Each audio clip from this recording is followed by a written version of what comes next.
प्रारब्ध किती प्रकारचं असतं, काय असतं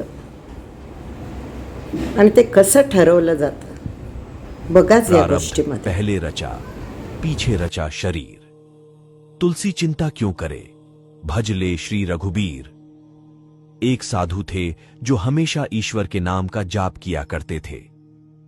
बुजुर्ग होने के कारण जब भी गुरुजी को शौच, स्नान आदि के लिए जाना होता था, वे अपने शिष्यों को आवाज लगाते थे और शिष्य ले जाते थे।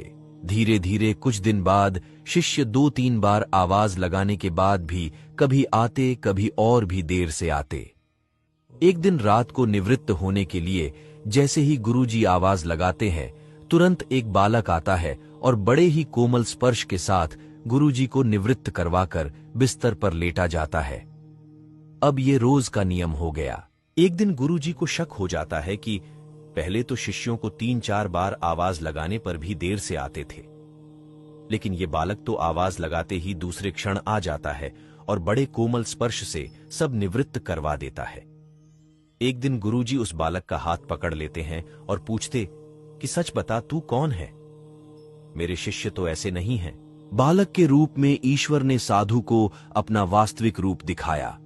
साधु रोते हुए कहते हैं, हे प्रभु, आप स्वयं मेरे निवृत्ति के कार्य कर रहे हैं। यदि आप मुझसे इतने प्रसन्न हो तो मुझे इस कष्ट से मुक्ति ही दे दो ना।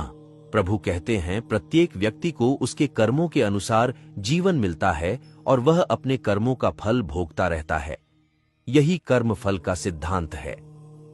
प्रारब्ध का अर्थ ही है कि पूर्व जन्म अथवा पूर्व काल में किए हुए अच्छे और बुरे कर्म जिसका वर्तमान में फल भोगा जा रहा हो। साधु कहते हैं कि क्या मेरे प्रारब्ध आपकी कृपा से भी बड़े हैं? क्या आपकी कृपा मेरे प्रारब्ध नहीं काट सकती है? ईश्वर कहते हैं, प्रारब्ध 3 तरह के होते हैं। मंद प्रारब्ध मेरा नाम जपने से कट जाते हैं। तीव्र प्रारब्ध किसी सच्चे संत का संग करके श्रद्धा और विश्वास से मेरा नाम जपने पर कट जाते हैं, किंतु तीव्रतम प्रारब्ध भुगतने ही पड़ते हैं। प्रभु कहते हैं कि मेरी कृपा सर्वोपरि है, ये अवश्य आपके प्रारब्ध काट सकती है, लेकिन फिर अगले जन्म में आपको ये प्रारब्ध भुगतने फिर से आना होगा।